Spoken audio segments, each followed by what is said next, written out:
Hello and welcome to another edition of Here's the Pitch. I'm your YouTube friend Brad, and we're sponsored as always by Masses Restaurants in St. Louis, 5 locations, stlmasses.com. Please subscribe. More great content coming throughout the year. I promise new interviews are coming, and you'll see them here very soon with some very big names, and you're going to enjoy it. But as always, I like to kind of look back at some of my favorite interviews and maybe some of the things you may have missed. These, can run about an hour, sometimes 90 minutes.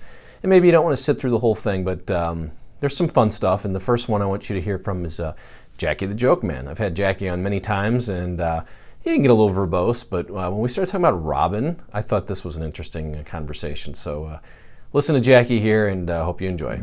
You and Robin had that wonderful chemistry, but I watched the one where she ignored you.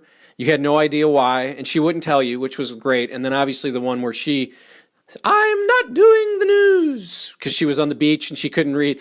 Just tell me about that relationship you guys had, because she's definitely changed since you left. She doesn't have anybody really being a foil, but you would get under her skin, and it was great. And those were some of my two favorite. There's a bunch more, obviously, but the fact that she was like, I'm not speaking to Jackie. She's like she knows where her bread is buttered. So she is a phrase away from, destroying her whole thing. But she's a character. But we had a very strange relationship. And Howard is, not to be insulting, but he I don't think he grew up the same way. Well, maybe things were much different when I was a kid, because, when we were like in 6th grade, 7th grade, 8th grade, you had your pals, you had the girls you hung around with, you had the guys, it was the whole thing. And even in college, there were so many girls that were like my pals. They were like, either weird or fat or for whatever reason, just somebody I just wasn't attracted to, and I had no intention of ever doing anything with them. And they knew it. And so we were pals. And there were times where we'd be fooling around, and I would grab Robin, not on the air, but we'd be talking, and I would throw her down on the couch and hop on and start humping her leg. But totally, as silly as it sounds, but it was totally platonic. It was me. I never said it out loud, but it was me fucking around with the fat girl. You know what I mean? There was nothing sexual about it. It was just me being goofy, and she'd giggle and be a whole thing, and Howard would be like, boy, you really love Robin, don't you? Man, you're really attracted to her. I couldn't say, no, she's the fat chick that I have no intention of ever fucking. But you can't say that. I would never say that, whether it hurt her feelings. I'm not saying it like I was invited. Don't get me wrong. But the point was, there was nothing sexual about it, but he just didn't comprehend that. And he'd talk about how, I was so attracted to her and blah, blah, blah. And it was ridiculous. But I did love screwing with her, because she would, she could be so pompous, and she was an idiot, The one thing she did that really enamored me to her, and when I realized what we were all in for the whole ride, we had just gone to mornings, and I was a regular cast member. I probably told you this story already. And one day I came in and I said, I was learning that everything's for the air, not to say anything in the office, because everything is fodder. You got 5 hours to fill. And I said, Howard, I got to tell you, I had a really wild, graphic, realistic sex dream about Robin last night. I mean, it was so realistic. And I wasn't lying. I mean, I really had I don't know if it was a wet dream. I was already 38 years old, but it was very, very real, And so we all laughed, and it was pretty wild. And that's where he got on the whole thing with Jackie so attracted. The point was, I wasn't attracted to her, and the fact that happened, I thought was pretty funny. But what really endeared me to her was, like, a week later or 2 weeks later, she came on the air and said, Howard, I have an admission to make. Last night I had a really wild sex dream about Jackie. And I thought, how cool is it that she would admit that? You know, she knew it was great fodder, and it was very, very funny. I'm sure they never replay that. Anything that's glamorizes Jackie doesn't get played, but that was to me, that was like, wow, that's, you know, who else? That was like Gary admitting about his girlfriend making fun of him and stuff. You know, you just gave everything. You know, you just gave everything. And I thought that was pretty cool. You guys subliminally were. She got a little big for her britches, but that's all right. She needed big britches. Well, and that's the weird. Howard just depends on her for some weird. It's very odd how much he talks about how much he needs her, because I think a lot of people think he doesn't need her, but it's very odd when you hear him talking. You know who says that he doesn't need her? The same people that say, why did Costello have Bud Abbott hanging around? He didn't need him. If you ever saw Lou Costello without Bud Abbott, you couldn't get to the door quick enough. It's, you know, it's a very give-take relationship, you know, at least for what he's doing, you know. I mean, he could go on any show and do anything. And could he sit there and talk for 5 hours? I'm sure. But there's a whole different thing with tossing it back and forth. You know, they want to give me a show. I do a lot of podcasts. I talk to a million different people. You know, I did 3 already. This year, my 3rd guy today. Because I love talking. I love telling the stories. And I love the whole thing and promoting stuff. But they want to give me a show. And I don't know if I do a show, I got to have somebody. I got to have somebody to talk to. Even just an engineer to say, blah, blah, blah, blah, blah, blah, blah, blah. You know? You know what I mean? You know what I mean? You got to toss the ball a little bit. You know, it's very interesting. Well, it's good to see you can get that instant. Was this funny to somebody?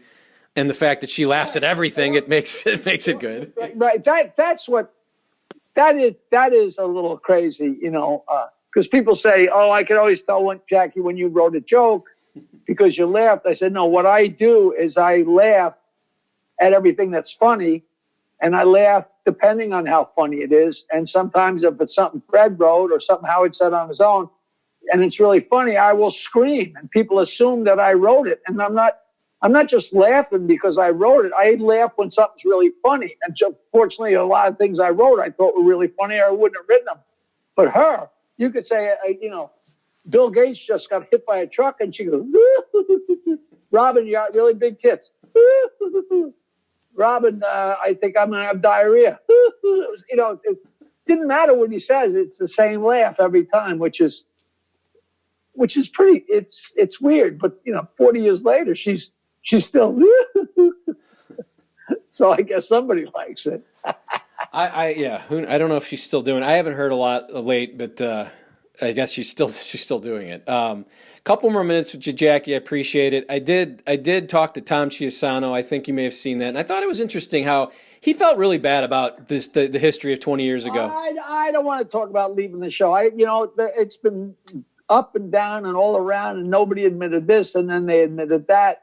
And people say to me, you know, Jackie, when you talk about that, it's the same story that you told 20 years ago. I'm like, because that's what happened. I've never varied from the story of what happened, and I just could care less about it. I thought it was interesting though that Tom was very. It hurt him more than I think I've ever heard him say. You know, it was a regrettable decision on his part. I liked Jackie and still, you know, think kindly of Jackie. I have no idea how Jackie thinks of me. I haven't talked to him.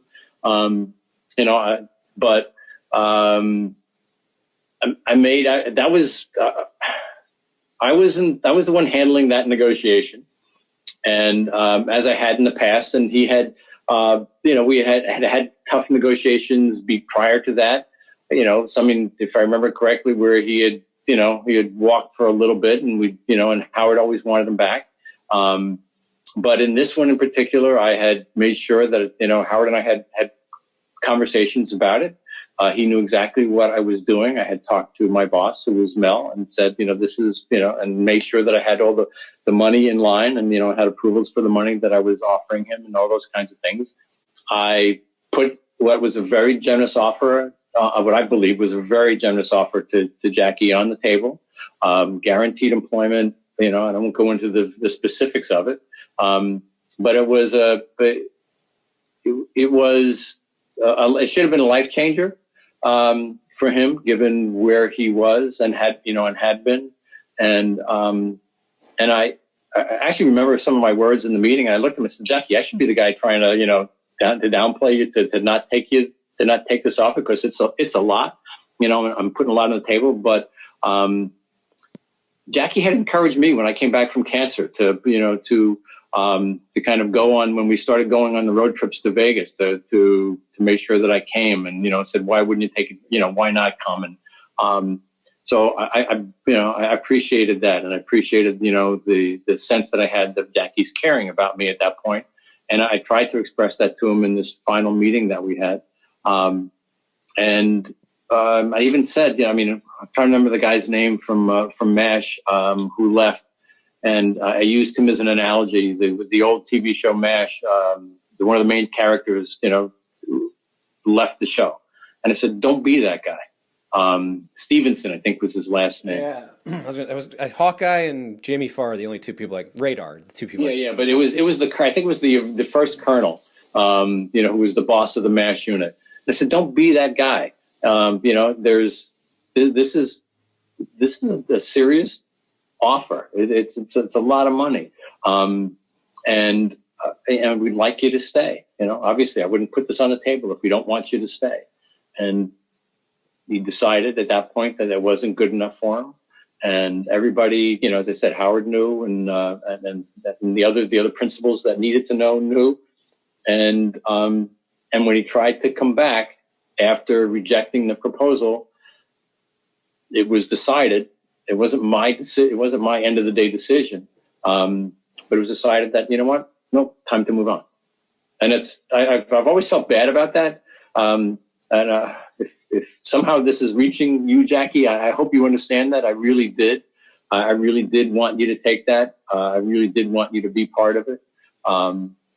But it was decided, it was enough, because what was going to happen the next time we went around. I might work. I wish I'd been able to encourage him with found the right words to make that offer stick with him to where he would have taken it. I think he was Mr. Business Guy, but so the good news is, so you're saying he's still alive, which is great, because I had no idea if he's still alive. Are you talking about recently? Yeah, and I was curious if you guys would ever have do you have any hard feelings with Tom, or is that? No. Could be, in all fairness to Tom, he had no say in any of it. It was all Howard and Buckwalter. Yeah, Tom, it was kill the messenger. When I told them I would take the job back, and they said they would get back to me, I thought it was so rude and cruel after 18 years to not have the class to call up and say, we don't want you back, we're going to pass. But that was not Tom's decision. He couldn't have called me up and said, Jackie, we're not taking you back. That was not his decision to make. I don't know that, but I know that. I'm sure I could hear Mel or Howard or Don say, fuck him, let him hang out to dry. I never had a problem with Tom. When Howard signed his contract back then, it was in the middle of December. He said, well, you can make your deal with Tom. And Tom made the offer. I said, no, that's not what I want. And he said, and I knew he either had cancer, or he was going to have cancer, and he was supposed. I said, listen, take your trip to Paris, and we'll talk about it when you get back. Who knew if the guy was going to die in 2 days? He's a human being. I'm a human being. I always liked him. He, as much as I fucked with him, that was my job, But he was a good guy, and he still is a good guy. And if he's still alive and kicking, I'm glad to hear that. So he is. He was. Maybe, you know what? Now that I know that, maybe I'll search him down and tell him I said hello. Maybe buy a steak for him or something. I said I'm gonna try to get you both together at some point on this thing. No. You don't have. I don't want somebody to orchestrate it. I'll chase him down. You can send me his contact info if you got it, because I'm. For all I know, he's got the same email 30 years later. Who knows? He's not at K-Rock anymore. I did want to ask you, I've never asked you about your days with Eddie Murphy and the back days. When did you first see him, and when did you know right away? Because it was you guys crossed paths. Tell me about just those days back in the early, I guess, late 70s, early 80s. It's funny because I'm back in touch with Clint. There's a really, really great story about, about Eddie and Clint in the car with me and Dave Hawthorne. And it was the story when Howard always used to say, well, if you guys had driven Eddie an extra 100 yards, you'd all be in the movies. And his best friend Clint was in the car. And Clint, they just redid Coming to America. And Clint is one of the guys in the barbershop. Right. He was in the guys are Eddie, and one of them is Arsenio, and the other one's Clint, And I've been talking recently to the old guys. I was talking to Rob Bartlett and Minervini, some of the guys that, were at Dixon's White House Inn when we all hung there. And Eddie was like 16 or 17 years old, when I met him, when we all met him. And it was so funny because he was a nice guy, but he was so, and I don't even know if the word is cocky. He was so sure of himself. He was like, I'm going to be bigger than the Beatles. We're like, Eddie, shut up. I'm going to be bigger than the Beatles. And this famous story is like I was making my second comedy album at the East Side. And he said, Jack, those microphones, you making another album? And I said, yeah. He said, Jack, I want to have an album. I said, I'd love to help you, Eddie, but I'm too busy. Could you imagine if I had helped him with his first album? I'd be living in Malibu, But I would call you delirious, actually, if you catch them. I didn't find them all that funny. In the beginning, just about everything he did was, he basically just did Richard Pryor and Richard Pryor material, and then he just replaced Richard Pryor with Eddie material, which is even better. But I didn't think it was, I have audio tape of everybody from back then except him. I never turned on the tape recorder. I was not a fan of somebody. I didn't think somebody was funny just because they were black. I just didn't. And it was that simple. And he was very, it wasn't racist at all. I just didn't find it funny. But he was a nice enough guy. And, we went on to, I'll send you the stories, like when we're in the cars together, we'd all go out to do gigs, and it was great. And they needed a black guy for Saturday Night Live, and boom, he went to the moon. His first manager, Richie Tinkin, owned the comic strip in Manhattan, and then the one in Fort Lauderdale too. And Richie just passed away 2 or 3 weeks ago. And he was, one of the great guys, one of the great club owners, and him and another owner of the comic strip took on Eddie as a client. And, a year later they're driving around in white Rolls Royces and everything, they were bums from the Bronx, and, boom, but great characters. But Murphy was fine. And I ran into him here or there. I ran into him years later when we had just started the Channel 9 show. And for some reason, maybe we were broadcast, I forget, but I was at the China Club. And Eddie was there. And so he said, hey, Jack, Eddie Murphy's over there. So I went over and said hello to him. He said, Jack, that Channel 9 show you guys do, that is the funniest thing on television. Jackie's always funny. I appreciate him coming on the show. And as always, if you have any ideas for me, please just submit them in the comments. I love seeing the comments. Good, bad, and different. Let me know who you'd like to see on the show, and I'll try to get them on here. And subscribe, because if you subscribe, you get to see as soon as these things are posted. And I love when people get on there early and put first and watch these things quickly. Next interview I want you to see that maybe you've passed over was Bob Levy. Bob Levy's a funny guy, a comedian, I think, and he's still doing this thing. I really appreciate the Reverend Bob coming on here, but he told a crazy story about how the Federal Bureau of Investigation was checking him out because he was threatening Howard. I think this is an interesting story. Let's take a listen. So, I might have fucking got a little loud at the end and did something I shouldn't have, but I was trying to get his attention. I wasn't going to hurt him. You know what I mean? Yeah, you threatened him, right? Well, yeah, I threatened to kill him. I had the NYPD blue at my house in suits with my cops. They lit up the street. And they just wanted to talk to me. They said the FBI's involved. This is bad, and I'm like, dude, if I wanted him dead, he'd be dead. And they're like, you can't say that. And I'm like, look, I'm just telling you. And I said it again. They're like, you can't say that, But it was more like people turn on you in a second. And I'm not used to that. I have friends that'll kill for me, and I will for them. So I didn't know how to deal with people, in a different way of being, oh, okay. You know what I mean? Since you told me that, I won't. When did you? I don't remember this happening. I did some research and I saw that you threatened to kill him, but I don't remember it happening. How did this happen? When did this happen, and what was the circumstances? Well, okay, this is the whole thing. You know what I mean? Tim Sabian and Jared are the two main people, okay? Whether they want to deny it or not, I don't give a fucking shit. But don't lie to my fucking face when you see me.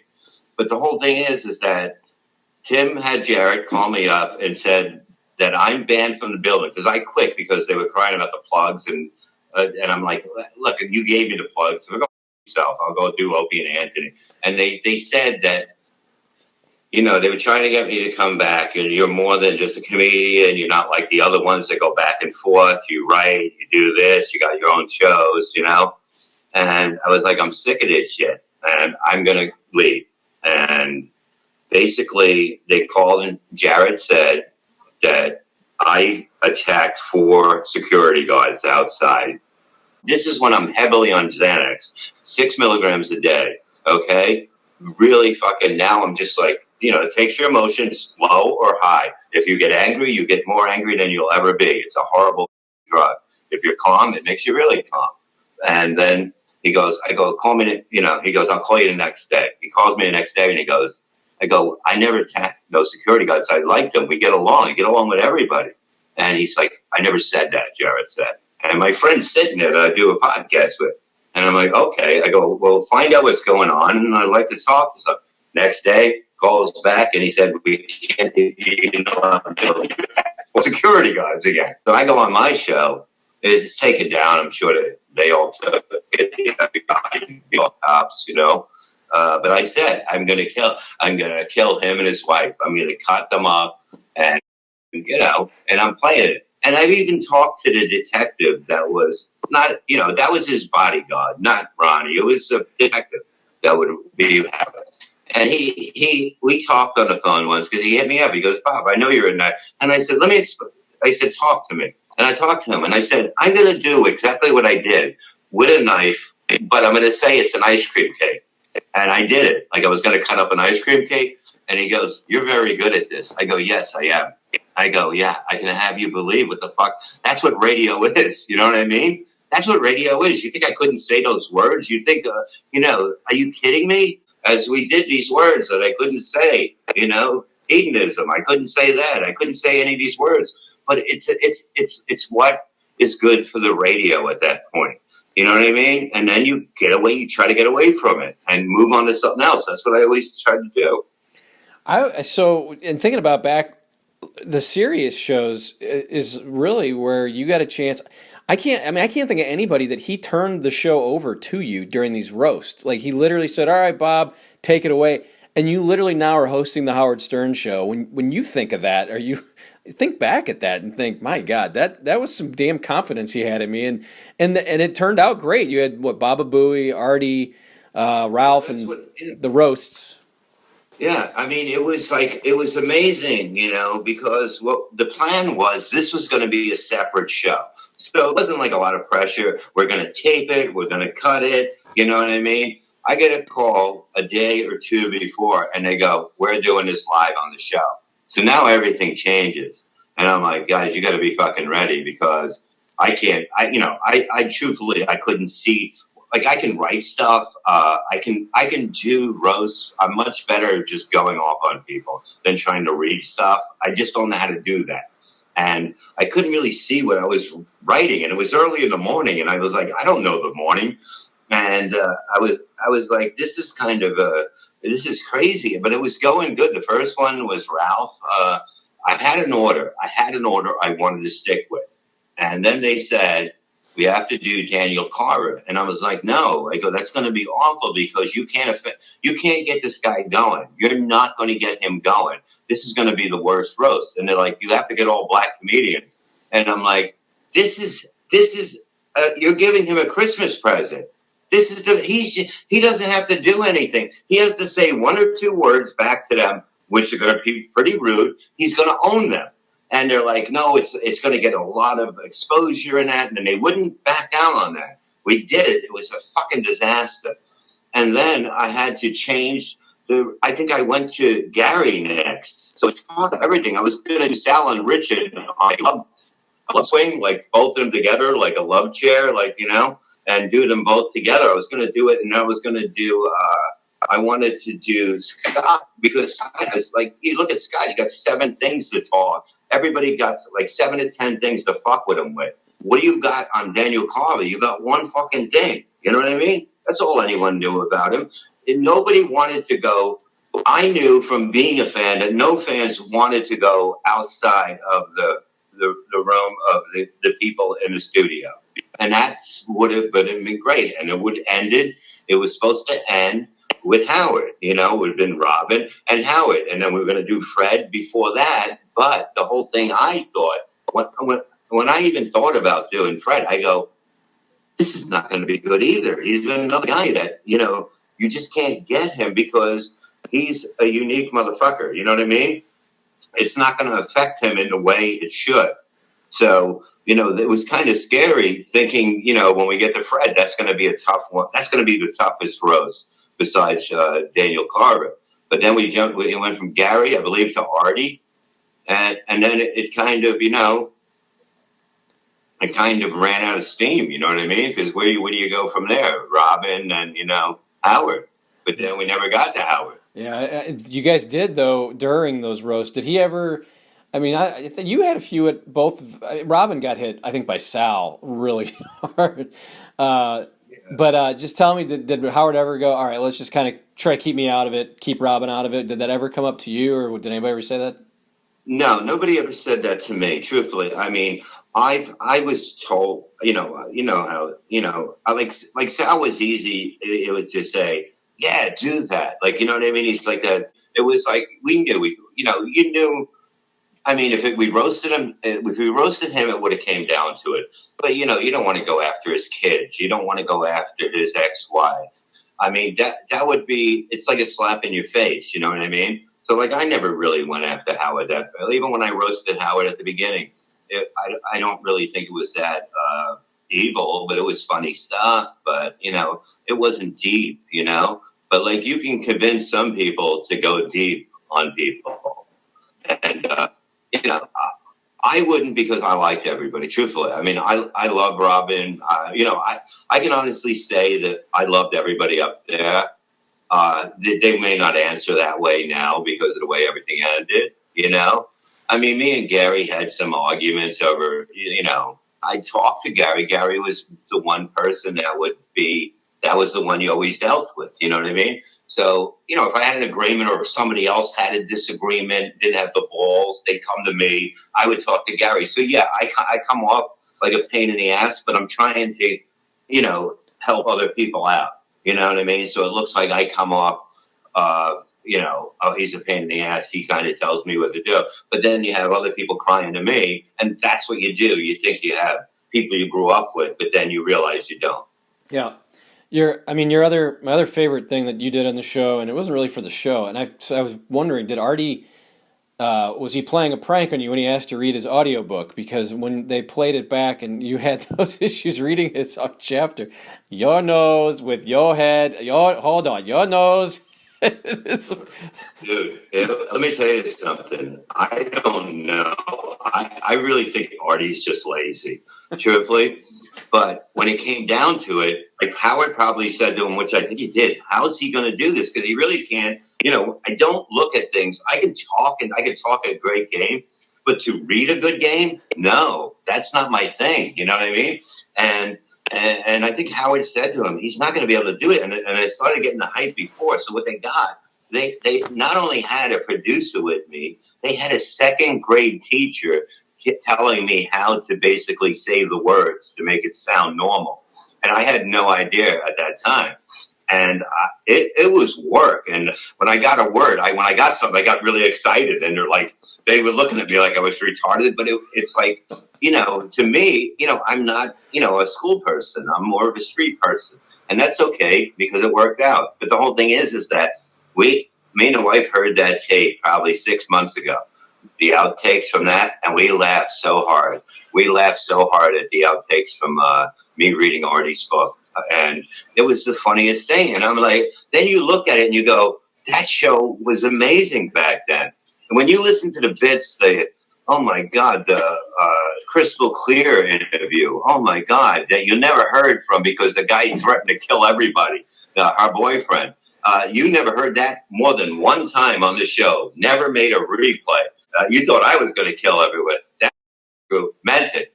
So that's the most fun time, right? I mean, when you think back at your career, those times being part of that show, those 10, 12 years, whatever it was, yeah, you have to think of those as probably, prime years and just a lot of fun. Oh, yeah. I mean, like, I was doing Kid Chris at the same time, so both of them, like, those are the two best shows. And, both of them were hilarious in different ways. Kid Chris was more like wrestling, fucking bad guy, good guy, fighting, boom, boom, boom, shit would break out. People would come to your house when you get mad, you're sitting by the pool, I throw their phone in the water, you know what I mean? Like, crazy shit happened. But how it is a different thing. It was the biggest show. It was so huge at that time. I walked in 2002, right after Artie. I just felt so comfortable after a short time, and it just grew from there. I was able to write bits. When Artie pissed me off that one time, right? He pissed me off really bad one time. And I came up with a bit. And I was saying, I remember writing on Stern Fan Network, I'm going to get Artie back. And then Howard said, oh, Levy wrote this. I came up with a bit where I was going to bring in a fucking girl that likes dating fat guys. And that was the biggest explosion. I never thought it would get that big. And they were like, yes, we're doing it. I hit up a girl to fucking come there who liked big guys. She did like big guys. It blew up. He fucking turned on Howard. He started calling. He was the bro fight. Yeah, you're not my bro. No, that's when, the bro thing all started from that. And I'm sitting at home going, what did I just fucking do? I swear to God, I was like, oh my God, no, please don't walk off. Please don't quit. You know what I mean? Because I didn't know, I never thought it would be like that. I knew it would be bad because I know Artie and I know how to get to him. And, but I never thought it would be like both of them yelling at each other. And then like Howard putting on callers and then just calling Artie a big pussy. And it got like really fucking brutal. But, but that's what the show was, man. You couldn't go in there. You couldn't go in there if you were a little bit soft. If they knew you were soft about anything, that's what people went for. It's not about, it doesn't matter that you guys are friends. It didn't matter. It's like if they knew you had a weak spot, oh my God, they would go after it over and over. Then that's what you do. When was the last time you talked to Artie, by the way? Has it been, I know he's been off the grid, but do you remember the last time and how it went? Oh, we just texted, you know what I mean? We texted, with the same thing. You're doing good. You're doing good. Yeah, I love you. I love you. We always say we're like brothers. But, I just don't know. I don't know what was going on, I don't know. It got to the end. We were doing shows before the last time. And that's when I realized that, man, he fucked up, and I was trying anything to get him to just stop doing this because he wasn't doing comedy for the reasons that, he kind of told me. And it was just it just got to the point where it was like he was addicted so much that if he didn't do it, he couldn't function. Was this year you're talking about? Like this earlier this year? No, it was before okay. That. It was the time before the time before he got the drug court. You understand? Because he was a mess for a while, and I was like, I did everything to fucking, had him and saying shit to me like, if he wasn't on drugs, I'd probably kill him.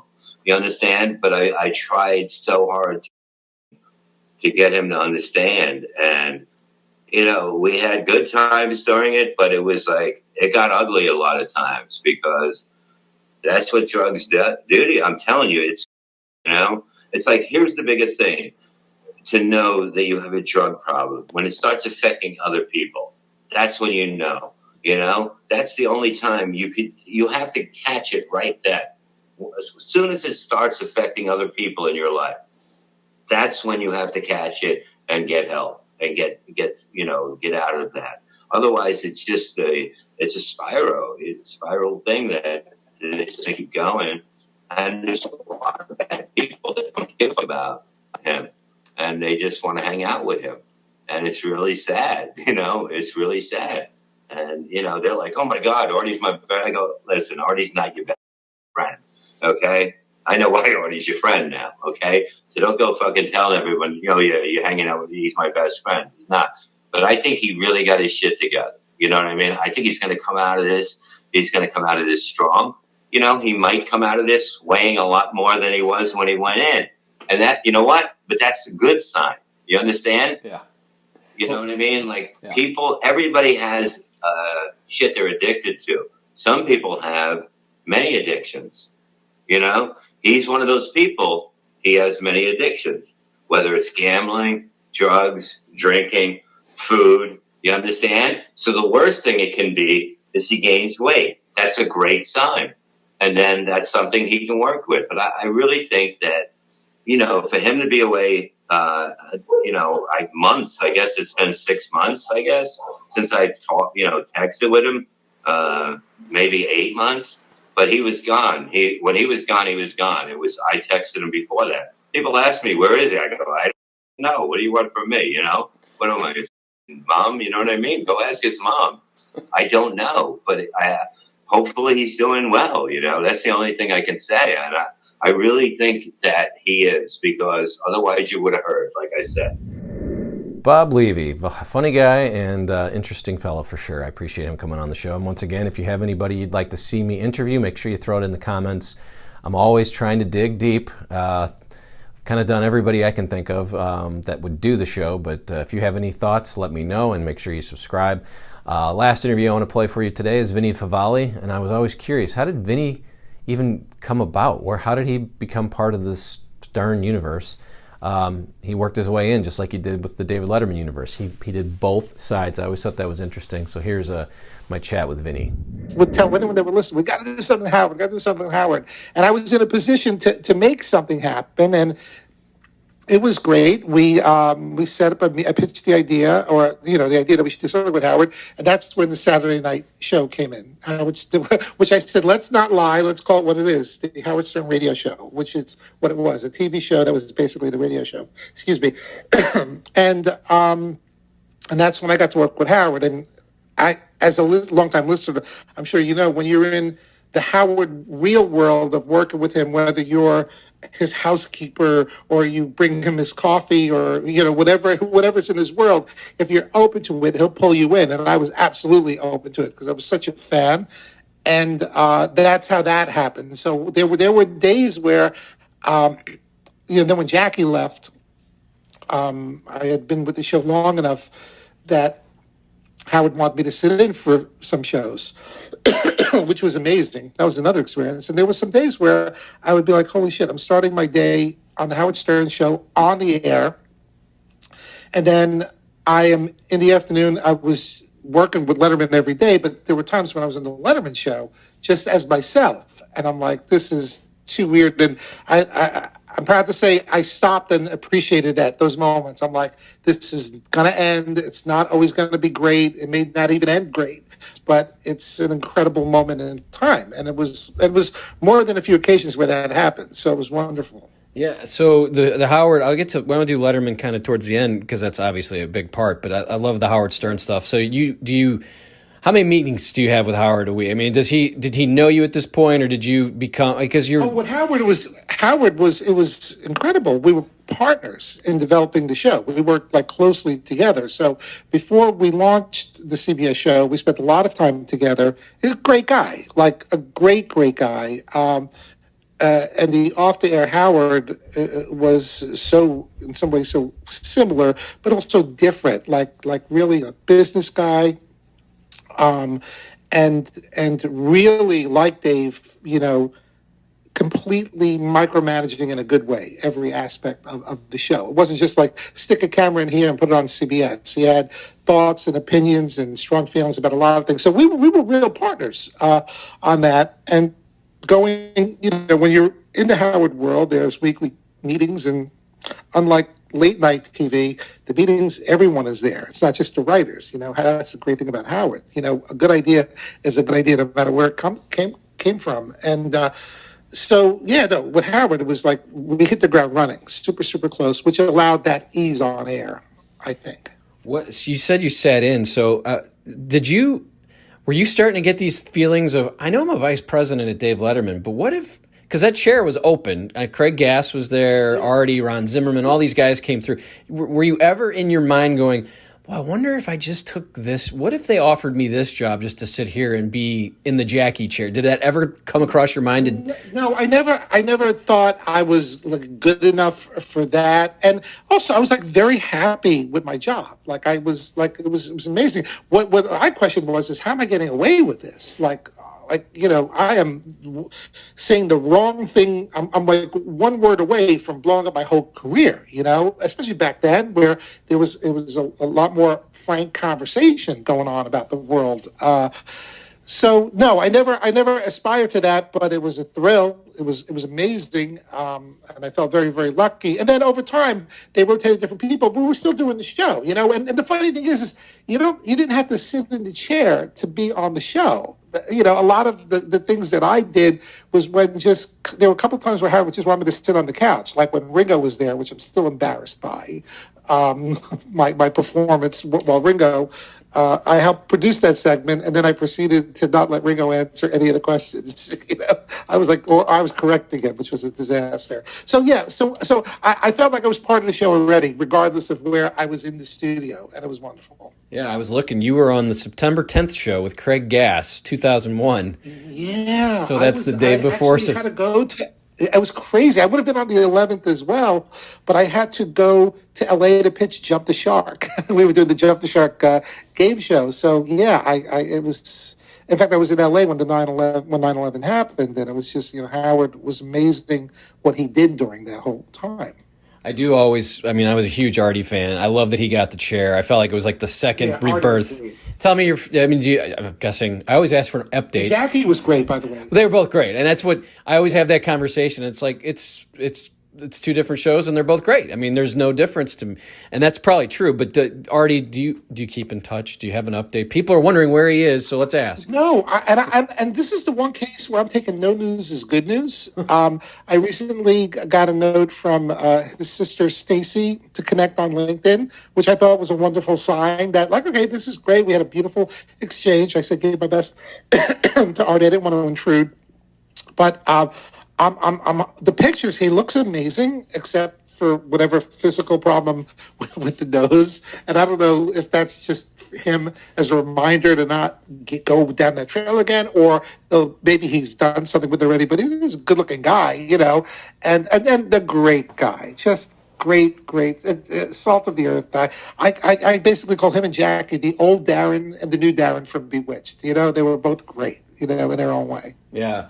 No, Jackie was on here, and I was trying to say, Jackie, why did you leave? And he pretty much just said, I was drinking, and I was going to get divorced, and I couldn't wake up, and I see a lot of comments of people going, he's not answering. Why won't he answer the question? So it is funny, because he did leave the Beatles, as you know. I think, you know what?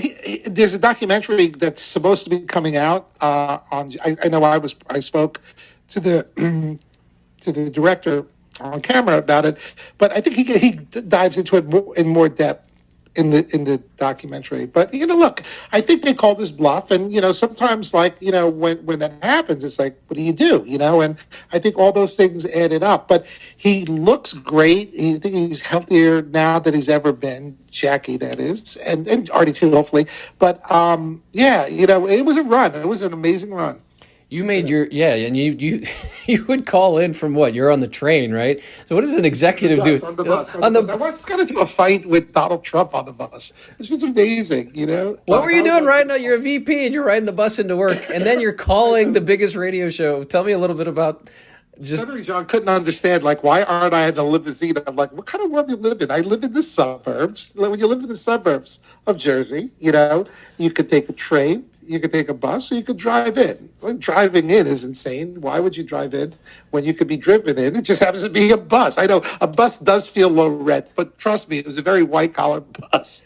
And I would whisper in a very creepy way various things, the ratings, or get into fights. I once got into a brutal fight on the air, more than once, but it was fun. I remember the one you were talking. The one I'm thinking about is Stuttering John when he's going to work for Jay.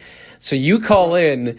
And you are so, you're defending Dave to the tilt, but you're whispering on the bus. It's just because guy, no, really, Dave is not. He's got the better audience, a Democrat. I know, it was so creepy. It was funny though. So yeah, I did appreciate how much fun that would be for the show, even if it was at my expense. Same thing with Debbie tapes. Like, I knew I was after Gary released his tapes.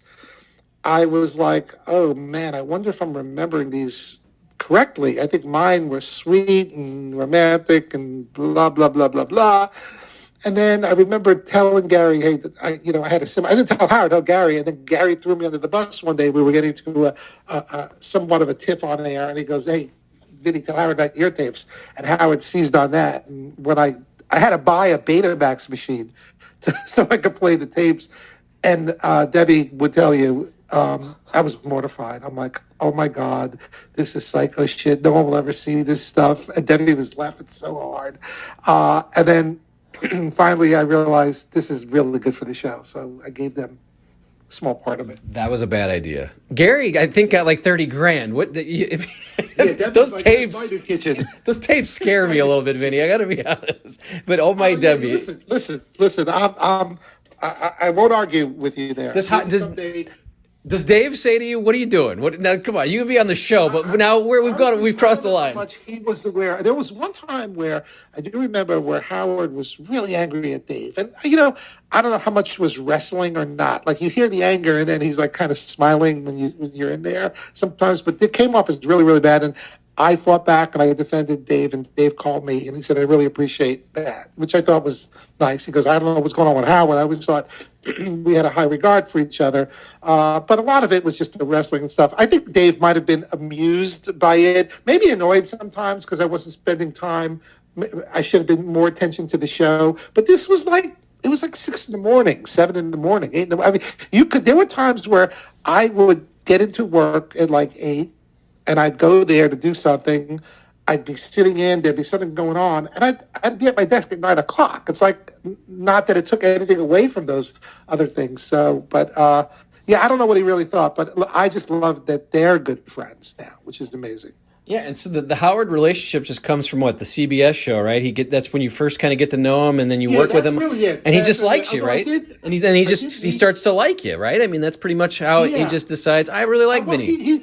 It's a combination of liking you, but even if he didn't like you, if he thought it was good for the show, you're in, so either way, it's great. But I actually met Howard before the CBS years. When I was at Comedy Central, I pitched, he ended up doing it, but we pitched it to him before. And he came in with his agent, Don Buchwald, and we pitched cameras in the studio. And he said, I don't want to do that. It'll ruin the surprise, Then he pitched him a one-on-one interview show. Do you remember when he had a show?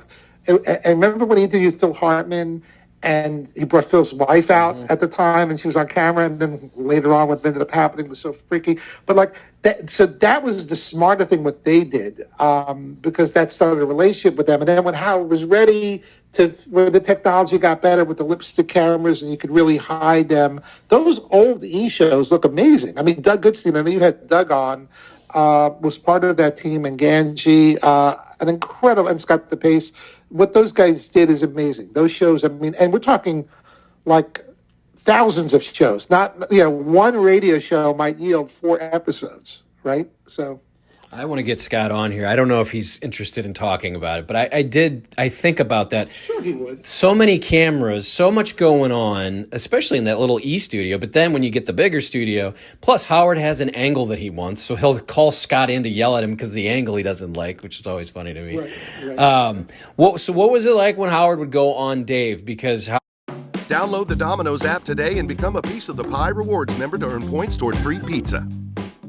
always made a big deal of this, and I know Dave, I'm assuming, really enjoyed because it was probably very easy for him that night. What was it like for you, though? Because you're sort of that in-between guy. Did you just get to... worlds colliding. It was great, except for one time was horrible, and I'll tell you that in a second. But it was like a circus. It was great. 52nd Street, 53rd Street, which is the side entrance. You know, it was like the Beatles are on. You know, it was crazy. All the fans would be out there. The paparazzi would always be lined up, but they were out in full force whenever Howard was on, and Howard would be very generous with his time and linger out there and sign autographs and take pictures.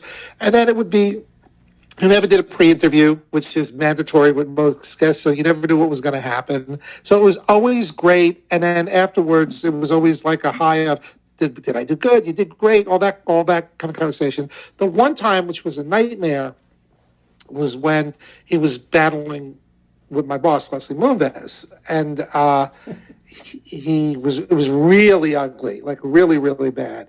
And he said he was going to wear something on the show that make a statement, and I'm like, no, don't, you can't. This is wrong. Da, da, da. And I didn't get my way, and he had on the shirt like what it said. I hate the picture of Leslie. I hate Leslie. That kind of thing. And Leslie took it in good stride, but.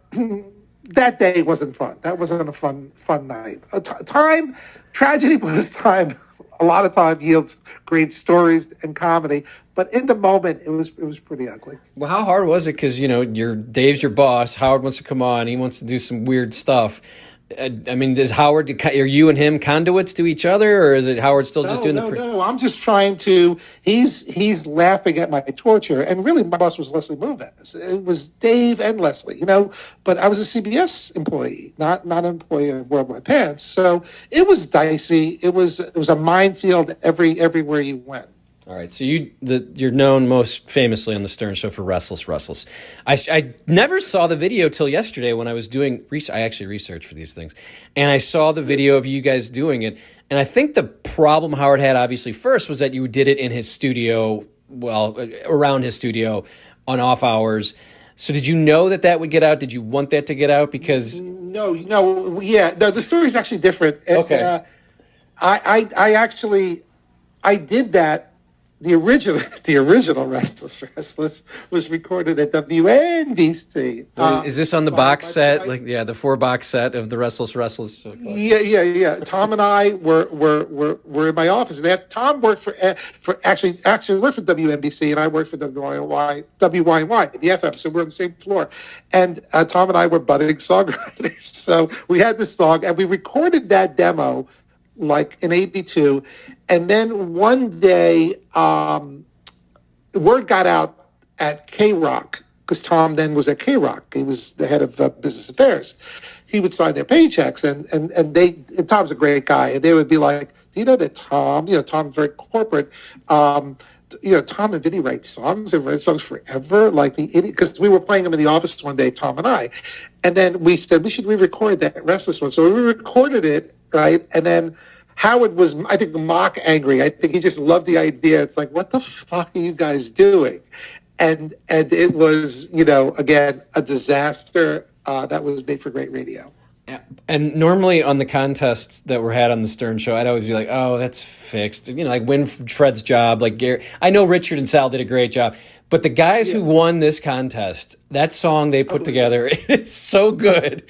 And I sing the way they sing it. It's so... The country guy, right? Yeah, the Restless.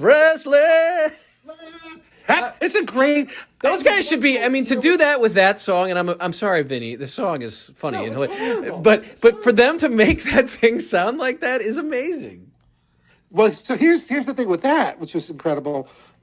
They got over 1,000 entries, and the rules were very liberal. It's like all you have to do is use the words. Okay, so you could if you could find the melody or rhythm, great. We wrote it like a Ramones song, and there was one submission that was exactly the way we had it, and it's actually pretty damn fucking good. But anyway, these other people, they brought their brilliance. They, their musical skills, their talents, their vocals, their arrangements. And it was not fixed at all. We got over 1,000 entries, and then we did the show, and my buddy John Tita from Warner Chappell was one of the judges, and the 3 top ones, including, how about Robert Goulet? How great was that? Why did they get him? Who, they just know him, or someone knew him, I guess? One of the, you know what, the show didn't do it. He was like a fan, I think, but Ernest Lupinacci is a guy who's a big fan of the show. Look, the Howard Stern show, some of the fans are like really big deals, like rock stars and movie stars and directors and writers, and Ernest is one of those guys. Ernest is a great, he did a bunch of promos for ESPN. You might remember where Goulet sang them, doing Vegas-style arrangements. And being a big fan of the show, he was able to get Goulet and William Shatner to each do a version that he produced, that he oversaw. They did a great job. They trusted him. His is good too. I can sing his too. You wore your purple dress into a vulture's cry. Did you see me get into a fight with him though? I was like, you got the lyrics all wrong. Like, the guy is down. She left him, but you make it sound like, hey, bring on the next one. I mean, it's funny because all of them were great. But yeah, how many times were you on the show? Like, just even via call-ins, or how many times did you go in? Can you think of how many? Yeah. Hundreds. I mean, yeah, just a lot. It was over a long period of time. The last time I was on was when Howard let me come on to promote the primetime special that I produced on Letterman's final week. And that was great. That was nice. Howard was very generous with his time. And, the show evolves. There's a lot of guests that were on back in the day that aren't on anymore. It's a different atmosphere now. So, but the guys, everyone that works here is fantastic. Gary and Sean, Richard and Sal, Benji's, love him. They're great guys. My thanks to Vinny and everybody who's come on the show. And once again, we just try to have fun. We don't try to throw bombs here. We love the Stern Show from the day. Maybe not as much as I used to. I haven't listened in a long time, I gotta say. I listen maybe when I get a preview and there's an interview that I want to hear. But I always enjoy hearing from some of the people that worked on the show and the inner workings. And again, more of these are coming, I promise. And again, in the comments, just write who you'd like me to do and who you'd like to see interviewed, and I'll try to get them on here. Check out my channel, like the playlist of Crazy Cabby and Chauncey and Scott DePace. It's just been a wild 2 years of interviews, and we're going to continue to do them here along with other people because we're doing Here's the Pitch. It's the podcast where people come here and pitch. So I appreciate you watching, and again, subscribe, put some comments in there, and we'll see you next time.